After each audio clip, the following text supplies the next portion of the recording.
If only I'd known about these a7 IV defaults before selling my Sony a7S III, then maybe I'd be in a happier place, huh? I mean, 4K, 60p at crop? I failed myself as a creator.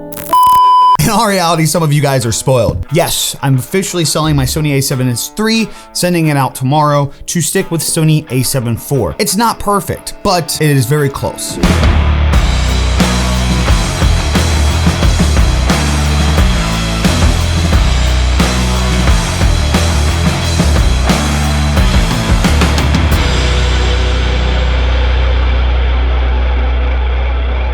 What's up everybody, it's BigE. First and foremost, thank you for stopping by today's video. Now, I've been a Sony a7S III user for since the launch. I actually got it like a week before it came out. Shout out to Cardinal Camera. I also got the Sony FX3 when it came out. So I've pretty much had two of the same cameras for some time now. When the announcement of the Sony a7 IV came out, of course, I put it on pre-order and again, got it a week early. Again, shout out to Cardinal Camera. They're one of the best camera companies that I can be around.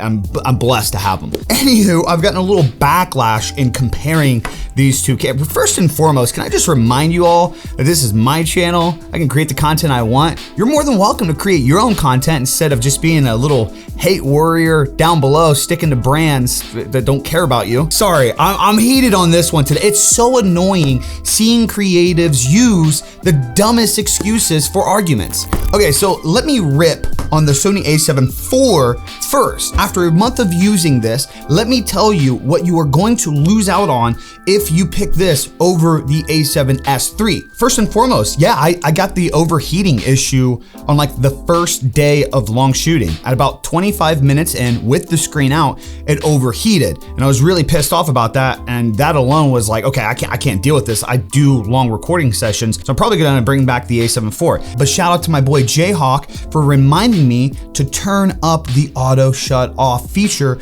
on the Sony camera. On these new Sony cameras, I dealt with this on the FX3 as well. In fact, you have to turn up the auto shut off to high. Having it on the standard or normal mode is very, very sensitive. Like the FX3 and the a7 IV both shut off after a long period of time due to overheating, and they weren't physically hot. So I didn't know what was going on. And to my own user error, I didn't realize that when I set up the menu settings for both of these cameras, the a7 IV and the FX3, I didn't set it correctly like I did with the a7S III. So like 95% of the time when people mention an overheating issue, I ask them to go check the auto off features and they do have it on standard. Make sure you guys have that on high. Okay, so overheating's not a real problem, at least in most common cases.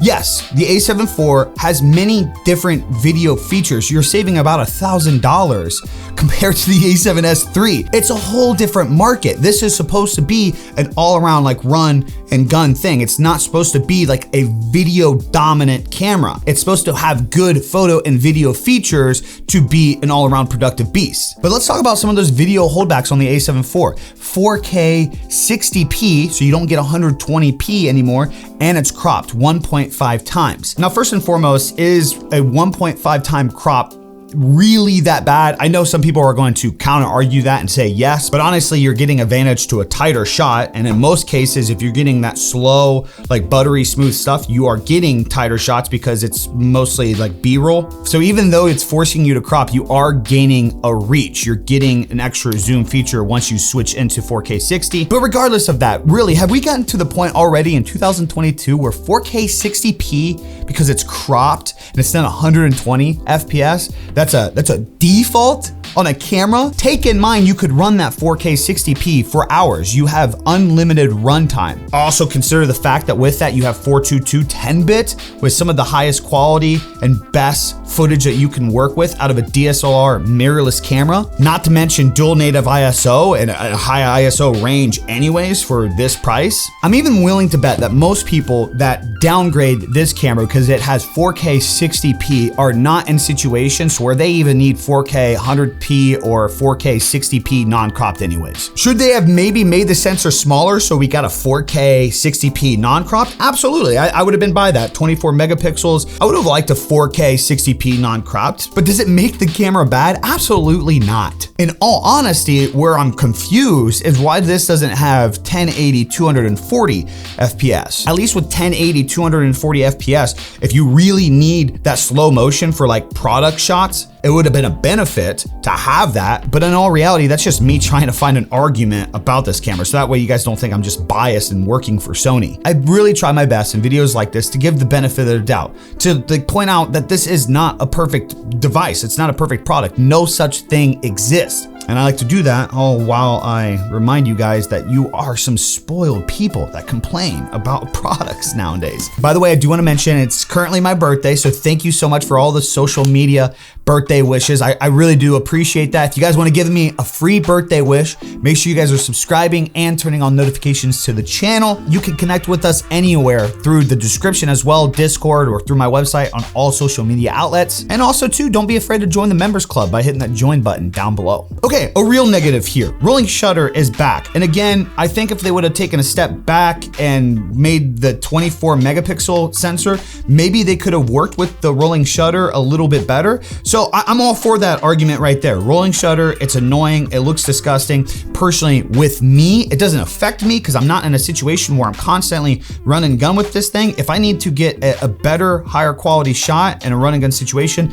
I'll use my FX3. I know not a lot of people have that luxury. If rolling shutter is a thing that really hurts your workflow, then don't get the damn camera. Okay, moving on. Okay, here we go, dials. Now these dials are really cool, but I will say, if you're not used to them, they're annoying at first. It's not really a gripe, I guess I could say. It doesn't make the camera bad to give us more dial options, but you just gotta consider the fact that when you switch through video and photo mode, if you have it on M1, 2, or 3, it's also going to change that based on when you switch. And with me using this in run and gun, when I switch back and forth from video to photo, sometimes I go to photo and I accidentally have it set to a preset feature that I don't even know what it is when I want it to be manual. Again, this is kind of user error, so I can't really blame the camera, but I just want to point that out. Again, trying to find like negative things about this thing so people don't like rip my head off. Okay, here's a weird one. This is insane. Why is the screen size of the a7 IV, because it's like the same thing. You would think like this is the same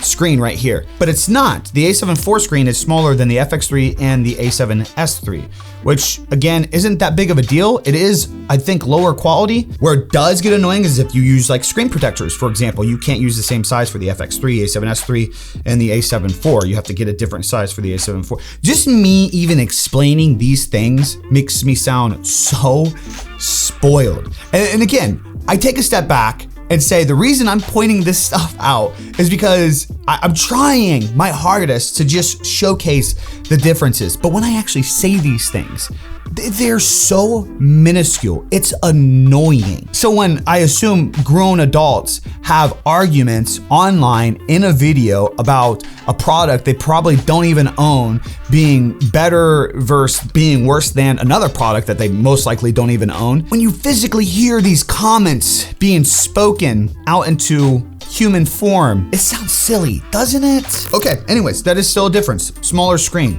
ruins the camera. Here's one that nobody's talking about, and I feel is probably the dumbest difference between the Sony a7 IV and the Sony a7S III, the viewfinder. Come on, BigE, really? Are you gonna bring up the viewfinder? Yes, I am, because this is a more photo influenced camera. The Sony a7S III has 9.44 million dots of resolution in the viewfinder, alongside with an insane crop, as to where the Sony a7 IV has 3.69 million dots. That's still an insane viewfinder. But you would think the camera that is more photo focused, where I would assume people are gonna be using the viewfinder a little bit more, you'd think they would have a beefy viewfinder. I mean, it's still good. It's not like it's a bad viewfinder, but I'm just saying, like, in the comparison between products, was it really that much of a price upgrade or price saving, a cost saving to make the a7 IV with this clearly lesser version of a viewfinder? That's just another little weird difference to me. I feel like they could have put that in there, just like I mentioned, the 240 FPS at 1080p. But like many of you that comment in these videos and have these interactions about this product versus that product, I'm not an engineer. I don't design these things. because I have no idea what actually goes into these things. All I know what to do is just how to use them once they're actually made. So those are the differences that I've noticed in a month between the Sony a7 IV and the Sony a7S III. But let's take a step back and see what they both have. They both have weather sealing. They both have 10 FPS max drive speed. They both have 5.5 EV active image stabilization, which is insane. They both have 10-bit HDR image file option in addition to JPEG and RAW. They both have the new menu system compatible with a touch sensitivity, full-size HDMI port, a micro input, a headphone out port. They both include a digital audio interface and 24-bit 4-channel recording with compatible microphones, that is. They both use the new Z series batteries, have 10-bit 422 internal and via HDMI, H.265 codec options with up to 600 megabytes per second with the all-intra codec, S-Log2, S-Log3, HLG, S-Cinetone, creative looks, and both have no recording limits thanks to the heat dispensation structure inside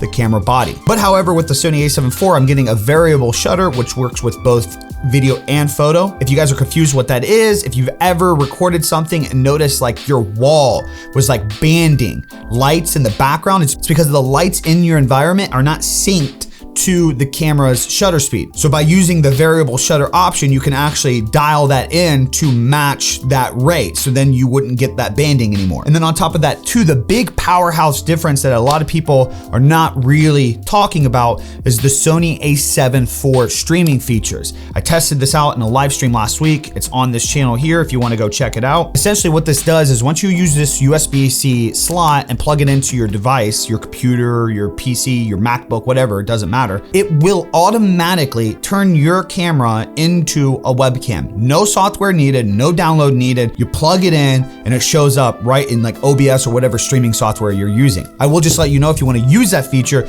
you have to have a good cable that can handle the 1080 60p resolution if you want the max resolution. Actually, max resolution is 4K 15 FPS, but who's going to use that? Not to mention 4K in 2022 is just irrelevant for streaming. So 1080, 60p, plug and play right out the camera. Turns it straight into a webcam. Overall today, gang, I just wanted to make this video and really ask you guys, is it worth complaining about some of these things that people are arguing about in camera comparison videos in 2022? Are we so spoiled now to what we have, it's just easier to sit back and complain about what's not perfect versus just utilizing these amazing features that we have in devices nowadays? I'm just somebody that wants more creators to worry about their damn content in the first place versus the things that they use to make it. It's such a losing battle, trust me, I've been there. I know I have amazing gear, but at the end of the day, none of this gear matters what it can do if I don't show up and provide that content in the first place. If I don't have a good creative direction to utilize these tools, it doesn't matter at the end of the day. All right, gang, I hope you guys enjoyed today's video. Make sure you like, comment, subscribe, and turn on those notifications. That's all I got for you guys today. I'm out. Peace. Deuces.